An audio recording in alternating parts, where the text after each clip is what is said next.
ബഹുമാനപ്പെട്ട ക്രിസ്ത്യന്മാരെ, ബഹുമാനപ്പെട്ട സിസ്റ്റേഴ്സ്, ബഹുമാനപ്പെട്ട കൈക്കാരന്മാരെ, കമ്മിറ്റിക്കാരെ, സഹോദരി സഹോദരന്മാരെ, ഈശോയുടെ വാത്സല്യമുള്ള കുഞ്ഞുമക്കളെ,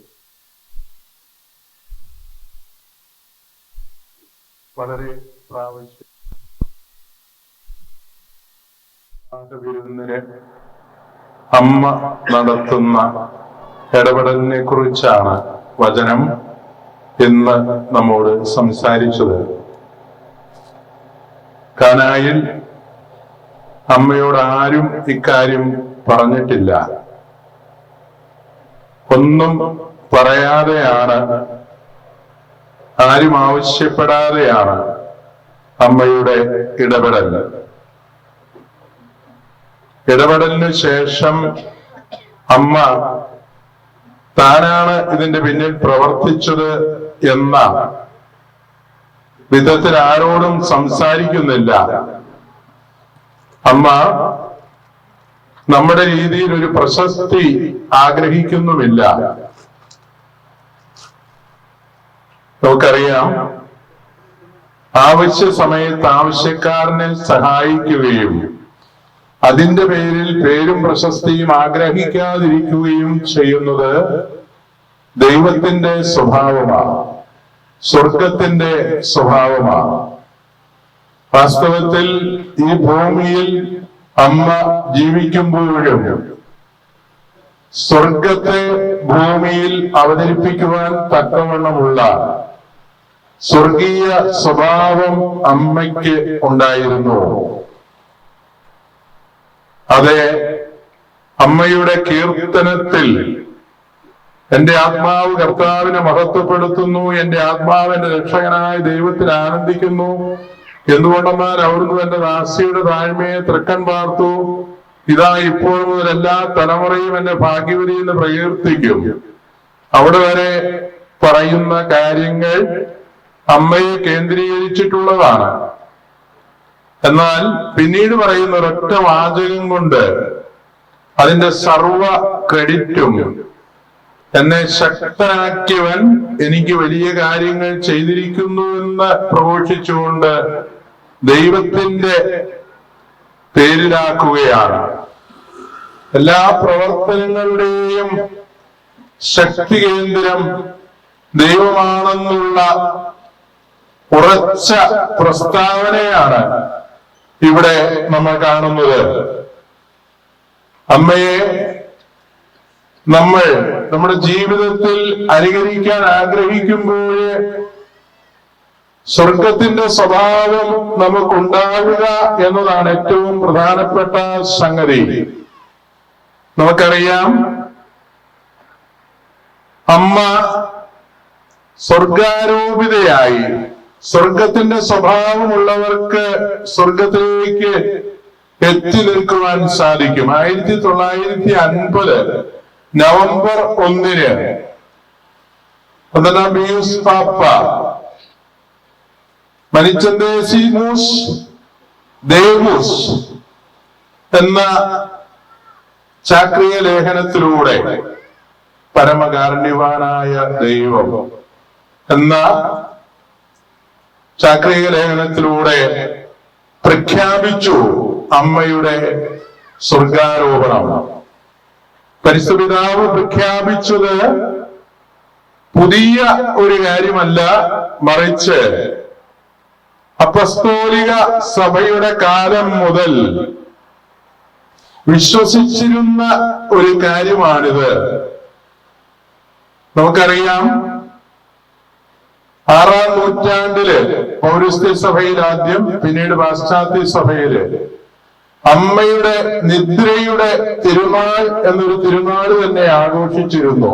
ദോർമീഷ്യോ, ഉറക്കത്തിന്റെ നിദ്രയുടെ തിരുനാൾ. പിന്നീട് അത് സ്വർഗീയ കരേറ്റത്തിന്റെ തിരുനാളായിട്ട് ആഘോഷിച്ചു തുടങ്ങി.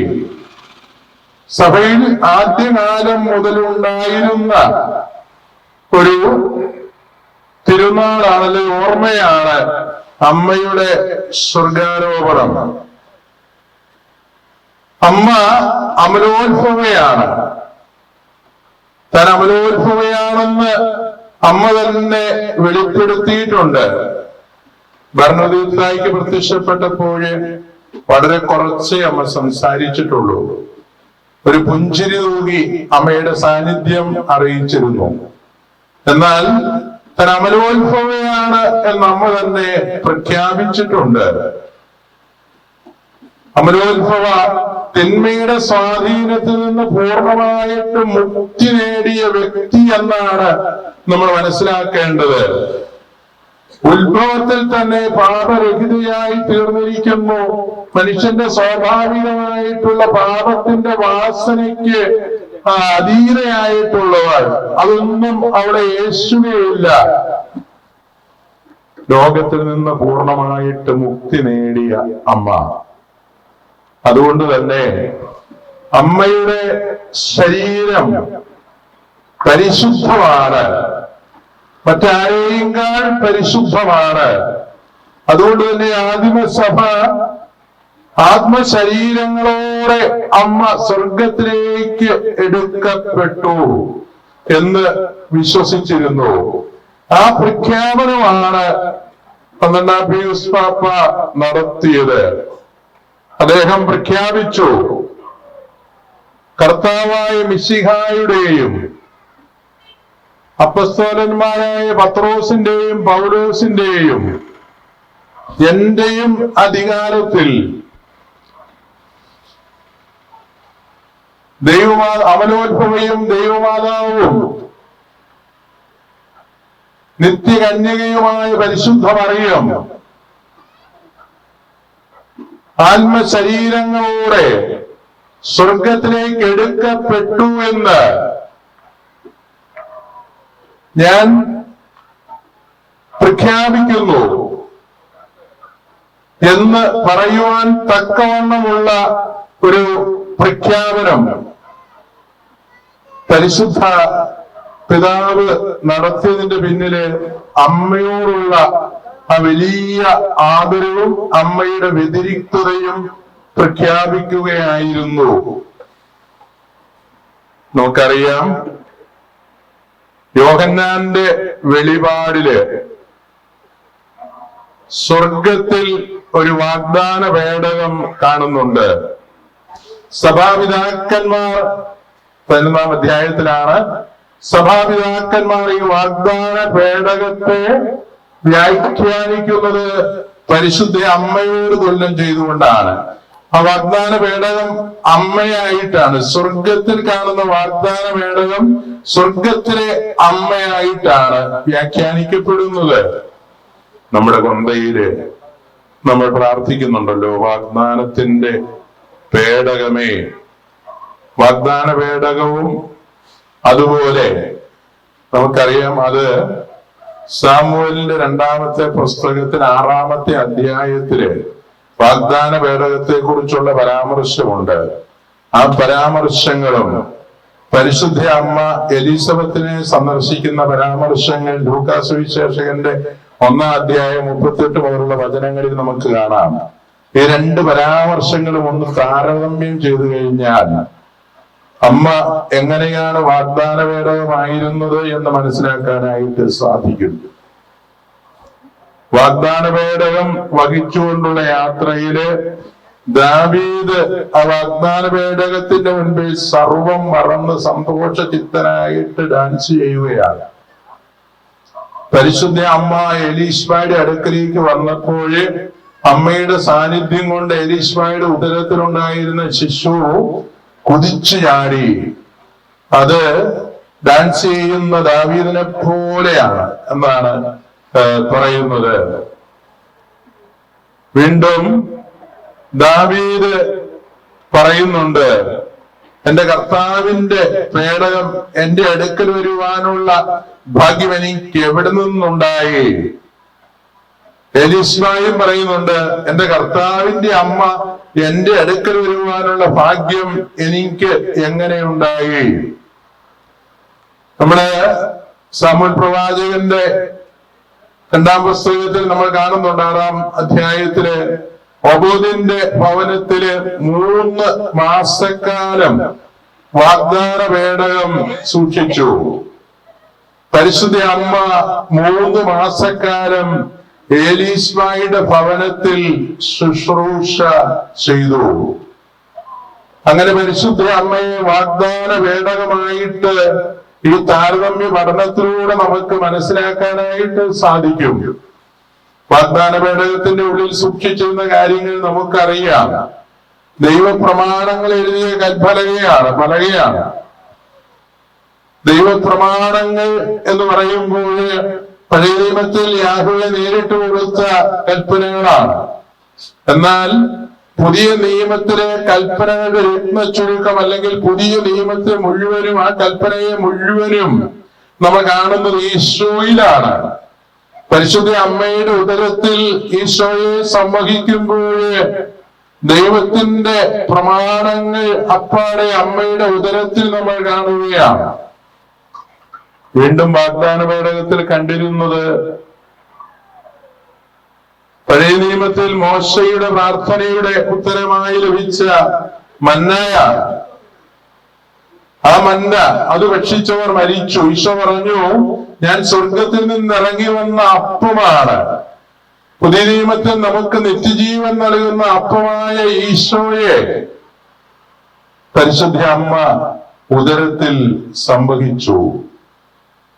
വീണ്ടും വാഗ്ദാന പേടകത്തിൽ അഹറോന്റെ തളുത്ത വടി സൂക്ഷിച്ചിരുന്നു. അഹറോൻ പുരോഹിതനാണ്. നിത്യപുരോഹിതനായ ഈശോയെയാണ് പരിശുദ്ധ അമ്മ ഉദരത്തിൽ സംവഹിച്ചത്. അങ്ങനെ അമ്മയെ നമുക്ക് വാഗ്ദാന പേടകമായിട്ട് കാണുവാൻ സാധിക്കും. വാഗ്ദാന പേടകം ദൈവത്തിന്റെ സാന്നിധ്യാനുഭവം, രക്ഷയുടെ അനുഭവം, വിജയത്തിന്റെ അനുഭവം കൊണ്ടുവരുന്ന ഒന്നാണ്. പരിശുദ്ധ അമ്മയെ സഭാപിതാക്കന്മാർ, പ്രത്യേകിച്ചും എബ്രാഹിമിനെ പോലുള്ള പിതാക്കന്മാര് രണ്ടാമത്തെ ഹവ്വ എന്ന് വിളിക്കുന്നുണ്ട്. സ്ത്രീയെ എനിക്കും നിനക്കും എന്ത് എന്ന ആ ചോദ്യത്തിൽ സ്ത്രീ രണ്ടാമത്തെ ഹവ്വയാണ്. ഈശോയെ രണ്ടാമത്തെ ആദം എന്നും വിളിക്കുന്നുണ്ട്. ഈ രണ്ടാമത്തെ ഹവ്വ, രണ്ടാമത്തെ ആദം എന്ന് പറയുമ്പോൾ ഇവിടെ പിതാക്കന്മാർ ഊന്നല് കൊടുക്കുന്നത് ആദ്യത്തെ ആദവും രണ്ടാമത്തെ ആദവും, ആദ്യത്തെ ഹവ്വായും രണ്ടാമത്തെ ഹവ്വായും തമ്മിലുള്ള വ്യത്യാസം എന്തെന്ന് പഠിപ്പിക്കുന്നതിന് വേണ്ടിയിട്ടാണ് പ്രധാനമായും.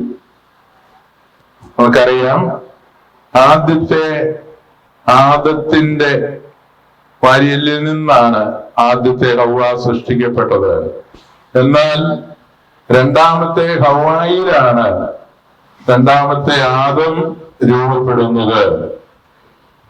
ആദ്യത്തെ ഹവ്വ ദൈവത്തോട് അനുസരണക്കേട് കാണിക്കുകയും അനുസരണക്കേടിന് പ്രോത്സാഹിപ്പിക്കുകയും ചെയ്തു. രണ്ടാമത്തെ ഹവ്വ അവൻ പറയുന്നത് പോലെ ചെയ്യുക എന്ന് പഠിപ്പിച്ചുകൊണ്ട് ദൈവത്തെ അനുസരിക്കാനായിട്ട് ആഹ്വാനം ചെയ്തു. നമുക്കറിയാം, ആദ്യത്തെ ആദത്തിനും ഹവ്വയ്ക്കും തൽക്ഷണം തന്നെ അനുസരണക്കേടിന്റെ ശിക്ഷ ലഭിച്ചു. അതുപോലെ രണ്ടാമത്തെ ആദവും ഹവ്വായും ഒരുമിച്ച് ചേരുന്നത് മനുഷ്യവർഗത്തിന് മുഴുവനും രക്ഷ നൽകുന്നതിന് വേണ്ടിയിട്ടാണ്. തൽക്ഷണം ആ രക്ഷയുടെ ഫലം അനുഭവിക്കുവാൻ മനുഷ്യവർഗത്തിന് മുഴുവൻ സാധിച്ചു. ഇങ്ങനെ തുലനം ചെയ്യുമ്പോൾ രണ്ടാമത്തെ ആദവും രണ്ടാമത്തെ ഹവ്വയും എങ്ങനെയാണ് ആദ്യത്തേതിൽ നിന്ന് വ്യത്യാസപ്പെട്ടിരിക്കുന്നത് എന്ന് സഭാപിതാക്കന്മാർ നല്ലവണ്ണം പഠിപ്പിക്കുകയാണ്. ഈശോയിൽ സ്നേഹമുള്ളവരെ, പരിശുദ്ധ അമ്മയുടെ പ്രാധാന്യം നമ്മൾ മനസ്സിലാക്കുന്നത് സഭാപിതാക്കന്മാരുടെ പ്രബോധനങ്ങളിലൂടെയാണ്, ബൈബിളിലൂടെയാണ്. നമുക്കറിയാം, ഇങ്ങനെ കേട്ടിട്ടുണ്ട്, പ്രൊട്ടസ്റ്റന്റ് വിഭാഗത്തിൽപ്പെട്ട സമൂഹം, പ്രത്യേകിച്ചും പെന്തക്കോസ്റ്റ് പാസ്റ്റേഴ്സ് ഒരു സമ്മേളനം കൂടി മറിയത്തെ കുറിച്ചുള്ള പരാമർശങ്ങൾ മുഴുവനും ബൈബിളിൽ നിന്ന് ഒഴിവാക്കാനായിട്ട് ആഗ്രഹിച്ചു. എന്നിട്ട് അവർ ആ പരാമർശങ്ങൾ നീക്കുന്നതിന് വേണ്ടി ശ്രമിച്ചിട്ട് അമ്മയില്ലാത്ത ഒരു ബൈബിൾ ഉണ്ടാക്കാൻ അവർക്ക് സാധിക്കുകയില്ലെന്നുള്ള ബോധ്യമാണ് ലഭിച്ചതെന്ന് പറയപ്പെടുന്നു. ഇതിനോടനുബന്ധിച്ച് ഇങ്ങനെയുള്ള ചിന്തകളോടനുബന്ധിച്ച് പറയുന്ന ഒരു കുട്ടിയുടെ കഥയുണ്ട്. അവൻ കത്തോലിക്ക സ്കൂളിൽ പഠിക്കുന്ന കുട്ടിയാണ്.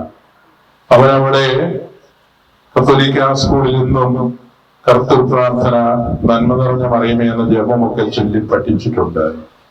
എന്നാൽ ഈ പെന്തക്കോസ്താ പ്രാർത്ഥനയിലേക്ക് വന്നപ്പോൾ കർത്തൃ പ്രാർത്ഥന കഴിഞ്ഞ് നന്മ നിറഞ്ഞ മറിയമേ എന്ന ജപം അവൻ അറിയാതെ ചൊല്ലിയപ്പോൾ പാസ്റ്റേഴ്സ് അവനെ വിലക്കുകയും പരിഹസിക്കുകയും ചെയ്യുകയാണ്.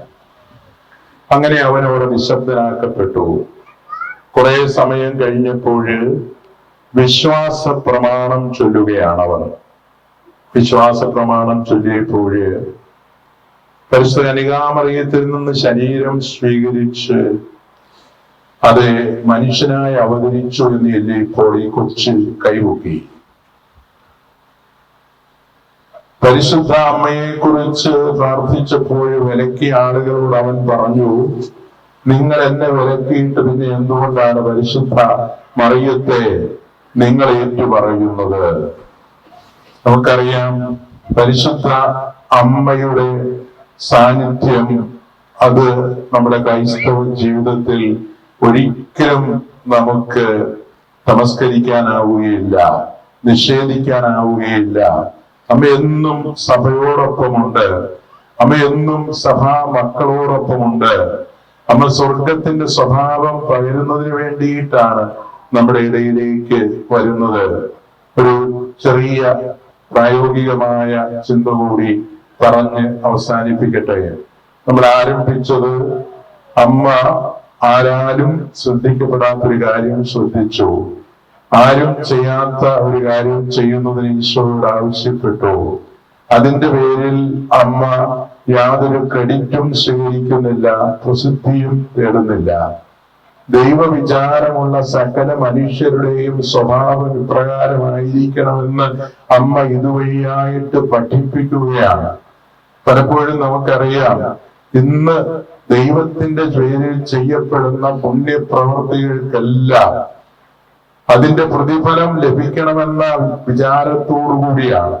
എന്ന് പറഞ്ഞാൽ ദൈവത്തെക്കാൾ അധികമായിട്ട് തന്നെ തന്നെ സ്നേഹിച്ചുകൊണ്ടാണ് സത്കർമ്മങ്ങൾ നമ്മൾ ചെയ്യുന്നത്.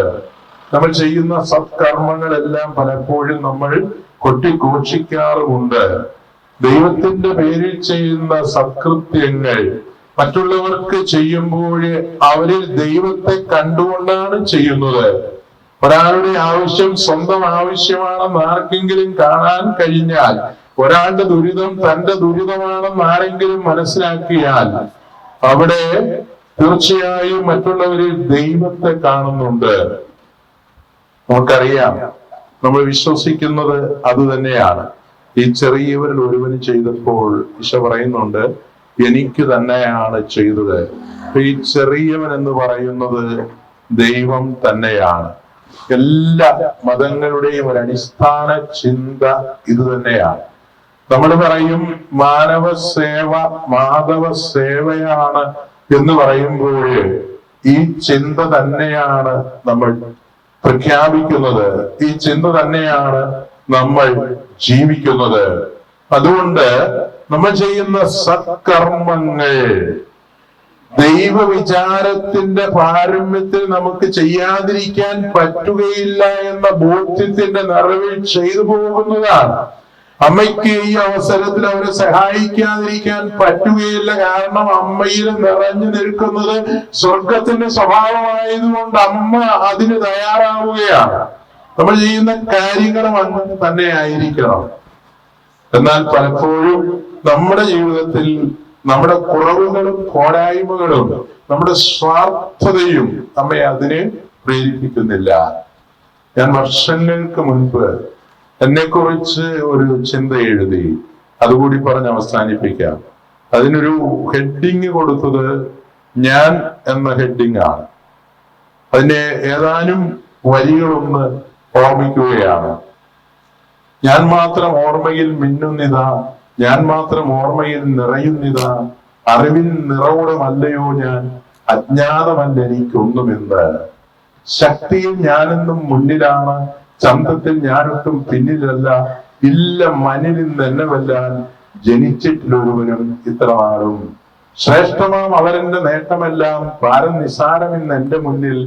ആരും ഗണിക്കാത്തൊരെന്റെ നേട്ടം, ഏറ്റവും വിശിഷ്ടമാണ് എനിക്ക് മാത്രം. ഓരോ ലൈനെ കുറിച്ച് നമ്മൾ വ്യാഖ്യാനിച്ചാൽ ഒത്തിരി സമയം പോകും. ഇടയ്ക്ക് ഒന്ന് രണ്ടെണ്ണം വേണമെങ്കിൽ ഒന്ന് പറയാം. ആരും ഗണിക്കാത്തൊരെന്റെ നേട്ടം, ഏറ്റവും വിശിഷ്ടമാണ് എനിക്ക് മാത്രം. ശ്രേഷ്ഠമാം അവരെന്റെ നേട്ടമെല്ലാം, ഭാരം നിസാരം എന്റെ മുന്നിൽ. നമുക്കറിയാം, നമ്മുടെ കൊച്ചിന് ഫസ്റ്റ് റാങ്ക് കിട്ടി. ഇല്ല, അയൽവക്കക്കാരന്റെ കൊച്ചിന് ഫസ്റ്റ് റാങ്ക് കിട്ടി. നമ്മുടെ കുട്ടിക്ക് സെക്കൻഡ് ക്ലാസ്സിൽ പാസ്സാകാനായിട്ട് സാധിച്ചു. നമ്മൾ ഇതിനെക്കുറിച്ചൊരു ചിന്ത പറയുമ്പോൾ എങ്ങനെയാ സാധാരണ പറയുന്നത്? 100% സമയവും മറ്റൊരു കാര്യത്തിലും ഏർപ്പെടാതെ പുസ്തകം പൊതുവായിട്ടിരുന്നെങ്കിൽ അടയിരുന്ന് പഠിച്ചിട്ട് അവന് ഫസ്റ്റ് റാങ്ക് ഇരുത്. ഇവിടെ ഒരുത്തിനുണ്ട് എന്റെ പയ്യൻ. അവൻ ചുമ്മാ പരീക്ഷയുടെ ദിവസം പോലും വെറുതെ നടന്നിട്ടും അവന് സെക്കൻഡ് ക്ലാസ് കിട്ടി. അപ്പൊ അത് പറഞ്ഞു വരുമ്പോഴത്തേക്ക് ഒരു 1.5 റാങ്കിന്റെ മഹത്വമുണ്ട് എന്റെ പയ്യന് കിട്ടിയ ഈ സെക്കൻഡ് ക്ലാസ്സിൽ എന്നാണ് പറഞ്ഞു ധരിപ്പിക്കുന്നത്. ആരും ഗണിക്കാത്തൊരെന്റെ നേട്ടം, ഏറ്റവും വിശിഷ്ടമാണ് എനിക്ക് മാത്രം. നടക്കുവാൻ മാത്രമാണ് എന്റെ മോഹം, കിടക്കുവാൻ ആശയത്തില്ല പോലും. നമ്മൾ ഒരുപാട് ആളുകൾ ഇങ്ങനെ രോഗികളായിട്ട് കിടക്കുന്നതും അവശരായി തീരുന്നതും എല്ലാം കാണാറുണ്ട്. അവരെയൊക്കെ കാണുമ്പോഴും നമ്മുടെ ഓർമ്മയിൽ നമുക്കിതൊന്നും ബാധകമല്ല എന്നാണ് നമ്മൾ വിചാരിക്കുന്നത്. പൊതുവെ നമ്മുടെ സമീപത്ത് പോലും സാധാരണക്കാരും പാവപ്പെട്ടവരുമായിട്ടുള്ള ആളുകൾ വരുമ്പോൾ നമുക്ക് എല്ലാ മനുഷ്യരിലും ദൈവത്തെ കാണാൻ സാധിക്കുന്നത് പോലെ നമുക്കറിയാം, അവഗണിക്കപ്പെട്ടവരെയും സാധുക്കളെയും സമൂഹത്തിൽ വലിയ സ്ഥാനമില്ലാത്തവരെയും പരമദരിദ്രരെയും പലപ്പോഴും കാണുമ്പോൾ അവരെ ഒരു ശല്യമായിട്ടോ അവരുടെ സാന്നിധ്യം നമുക്ക് അനിഷ്ടകരമായിട്ടുള്ള ഒരു സാന്നിധ്യമോ ആയിട്ടാണ് കാണുന്നത്. അത് സ്വാഭാവികമായിട്ട് ഇന്ന് നമ്മുടെ സമൂഹത്തിൽ കാണുന്ന ഒരു കാര്യമാണ്. നമ്മുടെ അയൽപക്കത്ത് പോലും നിവൃത്തിയുണ്ടെങ്കിൽ ഒരു പാവപ്പെട്ടവർ വരാൻ നമ്മൾ ഇഷ്ടപ്പെടുന്നില്ല. അത് ലോകത്തിന്റെ സ്വഭാവമാണ്. പക്ഷെ ഈ കാലഘട്ടത്തിൽ നമുക്കറിയാം, പലപ്പോഴും നമ്മുടെ ആവശ്യങ്ങളിൽ നമ്മളെ സഹായിക്കാൻ ഓടിയെത്തുന്നത് നമ്മൾ അവഗണിക്കുന്ന പാവങ്ങളായിരിക്കും. ഈ ഒരു കാലഘട്ടത്തിൽ എന്തും സംഭവിക്കാം നമുക്ക്. ഞാൻ പറഞ്ഞല്ലോ, ഏത് സമയത്തും നമ്മൾ കിടന്നു പോകാം. ഏത് സമയത്തും നമുക്കറിയാമല്ലോ, ഇന്ന് നടക്കുന്നവൻ നാളെ കിടക്കുന്നത് കാണാം. ഈ നാളുകളിലേക്ക് എത്ര സുഹൃത്തുക്കളെ ഞാൻ ഓർക്കുന്നു. ഞരമ്പ് പൊട്ടി, അതെ, ബ്രെയിൻ സ്ട്രോക്ക് വന്ന് പെട്ടെന്ന് കിടപ്പായി.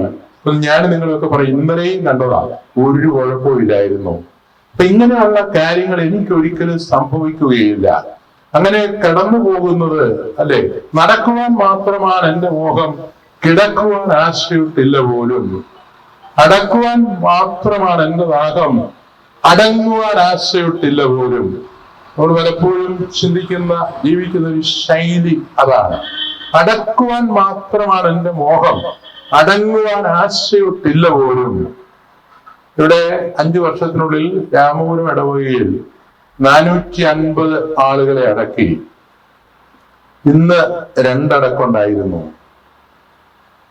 ആ അടക്കിന്റെ സമയത്ത് ഇതുപോലൊരു ഊറാലയിട്ട് ഈ മരിച്ച വ്യക്തിയുടെ ശവമഞ്ചത്തിന്റെ അരികത്തിരിക്കുമ്പോൾ, ആ ചാരത്ത് നിന്ന് പ്രാർത്ഥിക്കുമ്പോൾ, അതിന്റെ പിറകെ നടക്കുമ്പോൾ എന്റെ ഒരു ചിന്ത, അടക്കുവാൻ മാത്രമാണ് എന്റെ മോഹം, അടങ്ങുവാൻ ആശയിട്ടില്ല പോലും. എന്നെ ഇങ്ങനെ എടുത്തുകൊണ്ട് പോകുന്ന ഒരു ദിവസം ഉണ്ടാവുകയില്ല എന്നൊരു ധാരണയാണ് എനിക്ക് പലപ്പോഴും ഉള്ളത്. നിങ്ങളൊക്കെ അടക്കപ്പെടാനുള്ളവർ, ഞാൻ അടക്കാൻ ഉള്ളവർ. അടക്കുവാൻ മാത്രമാണ് എന്റെ മോഹം, അടങ്ങുവാൻ ആശ്രയിട്ടില്ല പോലും. എന്റെ ഒന്നാമത്തെ അർത്ഥം ഈ പറഞ്ഞ വാച്യാർത്ഥമാണ്. എന്റെ ഒരു ആന്തരിക അർത്ഥം എന്ന് പറയുന്നത്, മറ്റുള്ളവരെയൊക്കെ അടക്കിയിരുത്താനും മര്യാദ പഠിപ്പിക്കുവാനുമുള്ള നമ്മുടെ വ്യഗ്രതയാണ്. ഞാനിപ്പോഴും ഓർക്കുന്നൊരു സംഭവം പറയാം. ഇരുന്നൊരു ചെറിയ ഇടവകയില് കുടുംബ സമ്മേളനത്തിന് കയറി പോവുകയാണ്. ഒരു മലയാണ്. ഒരു വീടിന്റെ മുറ്റത്തുകൂടെ കടന്നു വേണം അടുത്ത വീട്ടിലേക്ക് പോകാൻ. അപ്പൊ ആ വീടിന്റെ ഉള്ളില് അവിടെ നിന്നൊരു സംഭാഷണം കേൾക്കാം. ആ സംഭാഷണം കേട്ട് കഴിയുമ്പോൾ അതിന്റെ പശ്ചാത്തലം പെട്ടെന്ന് പിടികിട്ടും. അവിടെ യൂറിനറി ട്രബിൾ ആയിട്ടൊരു കാരണവര് കിടപ്പുണ്ട്. ആ കാരണവരെ ശുശ്രൂഷിക്കുന്നത് ആ വീട്ടിൽ കെട്ടിവന്ന കൊച്ചമ്മച്ചിയാണ്. യൂറിനറി ട്രബിൾ ഉള്ളവർ എപ്പോഴും ഇങ്ങനെ മൂത്രം പൊക്കൊണ്ടിരിക്കും. ഈ ചേച്ചി ഈ കാരണവരുടെ ബ്ലാങ്കറ്റ് എല്ലാം മാറി എന്ന് വൃത്തിയാക്കിയിട്ട് പോയിട്ട് ഒരു 10 മിനിറ്റ് കഴിഞ്ഞ് വന്നപ്പോഴും വീണ്ടും ആ ബ്ലാങ്കറ്റ് മുഴുവനും മൂത്രം കൊണ്ട് വല്ലാണ്ടായി. നമുക്കറിയാം യൂറിനറി ട്രബിൾ ഉള്ള രോഗികളായിരിക്കുന്ന ആളുകൾക്ക് സംഭവിക്കുക സ്വാഭാവികമാണ്. പക്ഷെ ഞാനിങ്ങനെ നടന്നു പോകുമ്പോഴാണ് അകത്തു നിന്ന് ഈ ചേച്ചിയുടെ ഒരു ആക്രോശമാണ് കേൾക്കുന്നത്. പിന്നെ മുള്ളിയോ? മുള്ളിലൊന്നും പറഞ്ഞിട്ടില്ലേ? മുള്ളരുതെന്ന് പറഞ്ഞിട്ടില്ലേ? ദൈവം പോലും പറയാത്ത കാര്യം അത്. അപ്പൊ നമുക്ക് പറ്റിയല്ലെങ്കിൽ നോക്കണ്ടെന്നുള്ളതേ ഉള്ളൂ. അങ്ങനെ ആക്രോശിക്കാൻ നമുക്ക് യാതൊരു അവകാശവുമില്ല. അവിടെയെല്ലാം നമുക്ക് അറിയാം, അടക്കുവാൻ മാത്രമാണ് എന്റെ മോഹം, അടങ്ങുവാൻ ആശയമില്ല പോലും. പലപ്പോഴും നമ്മൾ പ്രയോഗിക്കുന്ന 2 വാചകങ്ങൾ. ഒന്ന്, അടങ്ങിയിരുന്നോളണം, മര്യാദ പഠിപ്പിക്കും, ഞാൻ ആരാണെന്ന് കാണിച്ചു തരാം. ഇത് നമ്മുടെ ഒരു ശൈലിയാണത്. അടക്കുവാൻ മാത്രമാണ് എന്റെ മോഹം, അടങ്ങുവാൻ ആശയമില്ല പോലും. ശവത്തിന്റെ നെഞ്ചിലും എന്റെ കീർത്തി, റീച്ചിന്റെ രൂപത്തിൽ ഉയർത്തിരിക്കാൻ ആശിപ്പു ഞാനെന്നും ആർത്തിയോടെ. നമ്മൾ സ്ഥിരം കാണുന്നൊരു, പക്ഷെ ആർക്കും ഒരു പ്രയോജനം കിട്ടാത്തൊരു സംഗതിയാണ് അല്ലേ അത്. എവിടെയെങ്കിലും ഒരു ശവം കണ്ടു കഴിഞ്ഞാല് എന്റെ പേരും കൂടെ എഴുതി വെച്ച്, സ്ഥലത്ത് സംഘടനയുടെ ഒരു പ്രസ്ഥാനത്തിനാണ് പിന്നെ ക്ഷമിക്കാം, എന്റെ പേരും കൂടെ എഴുതി വെച്ച് അവിടെ പരസ്യം എഴുതാൻ പോകുന്ന മ്ലേച്ഛമായ ആ സംഗതി. ശവത്തിന്റെ നെഞ്ചിലും എന്റെ കീർത്തി, റീത്തിന്റെ രൂപത്തിൽ വീർത്തിരിക്കാൻ ആശിപ്പു ഞാനെന്നും ആർത്തിയോടെ. ഇവിടെ ഉള്ളിന്റെ ഇരിപ്പ് വ്യക്തമാക്കുന്ന ഒരു കാര്യമാണ്. കാലമില്ലെങ്കിലും എൻ പേര് വേണം, കൊത്തിയ കല്ലതിൽ ചേലിൽ വേണം. പലയിടങ്ങളിലും ഇങ്ങനെ കല്ലിട്ടിട്ടുണ്ട്, പേര് കൊത്തിവെച്ച കല്ലുകൾ. അവിടെ കൊത്തിവെച്ച സംഗതി എന്തിനു വേണ്ടിയിട്ടാണ് അത് മാത്രം കാണാനില്ല. പാലം പണിതിട്ടില്ലെങ്കിലും പാലമില്ലെങ്കിലും എൻ പേര് വേണം, കൊത്തിയ കല്ലതിൽ ചേലിൽ വേണം. ഉള്ളത്തിൽ പള്ളിയൊന്നില്ലെങ്കിലും കല്ലതിൽ തീർത്തൊരു പള്ളി വേണം. മമ നാമത്തിൻ കീർത്തിക്കിണങ്ങും പോലെ കല്ലൊന്ന് മൂലയ്ക്ക് തന്നെ വേണം. ഉള്ളത്തിൽ പള്ളിയൊന്നില്ലെങ്കിലും കല്ലതിൽ തീർത്തൊരു പള്ളി വേണം. മമ നാമത്തിൻ കീർത്തിക്കിണങ്ങും പോലെ കല്ലൊന്ന് മൂലയ്ക്ക് തന്നെ വേണം. Foundation stone laid by Jesus Christ എന്ന് പറഞ്ഞൊരു പള്ളി ഞാൻ ഇതുവരെ കണ്ടിട്ടില്ല. നിങ്ങൾ കണ്ടിട്ടുണ്ടോ എന്ന് എനിക്കറിയാൻ പാടില്ല. അപ്പൊ ഞാൻ പറഞ്ഞത്, ഇതിന്റെ എല്ലാത്തിന്റെയും അർത്ഥം അവന്റെ നാമത്തിന് മഹത്വം ഉണ്ടാകാൻ വേണ്ടിയിട്ടാണ്. പരിശുദ്ധ അമ്മയെ കുറിച്ച് ഒരു പ്രബോധനം ജനതകളുടെ പ്രകാശം എന്ന ഡിക്രിയിൽ വത്തിക്കാൻ കൗൺസില് 66ാമത്തെ ഖണ്ഡികയിൽ പറയുന്നുണ്ട്. അതിങ്ങനെയാണ്: പരിശുദ്ധ ദേവമാതാവിനോടുള്ള ഭക്തി മുറകൾ ധാരാളം സഭയിലുണ്ട്. അതിന്റെ ലക്ഷ്യം ഈശോ അറിയപ്പെടാൻ, സ്നേഹിക്കപ്പെടാൻ, മഹത്വീകരിക്കപ്പെടാൻ, അതുവഴിയായി അവന്റെ കൽപ്പനകൾ അനുസരിക്കപ്പെടാൻ വേണ്ടിയുള്ളതാണ്. ഇതിന്റെ എല്ലാ ലക്ഷ്യം എന്താണ്? ഇതിന്റെ എല്ലാ ലക്ഷ്യം ഈശോ അറിയപ്പെടാൻ, സ്നേഹിക്കപ്പെടാൻ, മഹത്വീകരിക്കപ്പെടാൻ, അതുവഴിയായി അവന്റെ കൽപ്പനകൾ അനുസരിക്കപ്പെടുവാനാണ് അത് ലക്ഷ്യം വെക്കുന്നത്. നമ്മുടെ ഈ ജപമാല പ്രദക്ഷിണവും പ്രാർത്ഥനാ ശുശ്രൂഷകളും വിചിന്തനങ്ങളും എല്ലാം ലക്ഷ്യം വെക്കുന്നത് ഈശോയുടെ കൽപ്പനകൾ അനുസരിക്കപ്പെടാനാണ്. ഈശോയുടെ കൽപ്പനകൾ നമുക്ക് ഒറ്റ വാക്കിൽ ചുരുക്കാം. ഈശോയുടെ കൽപ്പന എന്ന് പറയുന്നത് സ്നേഹിക്കുക എന്ന് തന്നെയാണ്. പരിധികളില്ലാത്ത സ്നേഹം, വ്യവസ്ഥകളില്ലാത്ത സ്നേഹം, എല്ലാവരെയും സ്നേഹിക്കുക.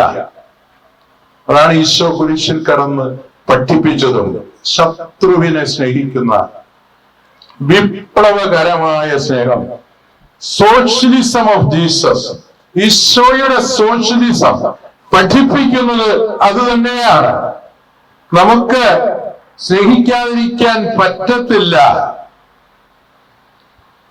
അതെ, ഈശോയുടെ വചനങ്ങൾ നമ്മെ അത് ഓർമ്മിപ്പിക്കുന്നുണ്ട്. ആത്മഗുരുവിനെ ഒറ്റുകൊടുക്കുന്ന വഞ്ചകനായ യൂദാസിന്റെ മുഖത്ത് നോക്കി ഈശോ ചോദിക്കുന്നത്, നമ്മൾ വിളിക്കേണ്ടത് പരമദ്രോഹി, വഞ്ചക എന്ന് വിളിക്കേണ്ട സമയത്താണ് സ്നേഹിത ചുംബനം കൊണ്ടാണോ ഗുരുവിനെ ഒറ്റിക്കൊടുക്കുന്നത്? വാസ്തവത്തിൽ ഈശോയുടെ കൽപ്പനകൾ അനുസരിക്കപ്പെടുന്നതിന് വേണ്ടിയിട്ടാണ് നമ്മൾ അമ്മയോടുള്ള ഈ ഭക്തി മുറകളിലെല്ലാം വ്യാപരിക്കുന്നത് എന്ന് സഭ ഹ്യൂമൻ ജൻസിയും ജനതകളുടെ പ്രകാശത്തിൽ പഠിപ്പിക്കുമ്പോൾ, വത്തിക്കാൻ കൗൺസിൽ പഠിപ്പിക്കുമ്പോൾ നമ്മൾ മനസ്സിലാക്കേണ്ട ഒരു യാഥാർത്ഥ്യമാണ്. സ്നേഹമുള്ളവരെ അവസാനിപ്പിക്കുകയാണ്.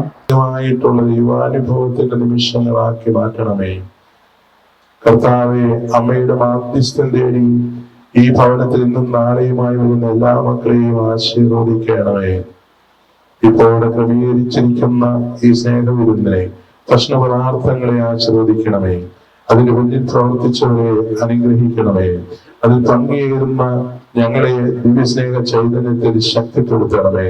ഈശോ കൃപയുടെ കരങ്ങൾ ഉയർത്തി പരിശുദ്ധ അമ്മയുടെ ശബ്ദത്തിൽ നിൽക്കുന്ന ഈ മക്കളെ എല്ലാവരെയും അനുഗ്രഹിക്കുവാൻ, ആശീർവദിക്കുവാൻ തിരുമനസ്സാകണമേ.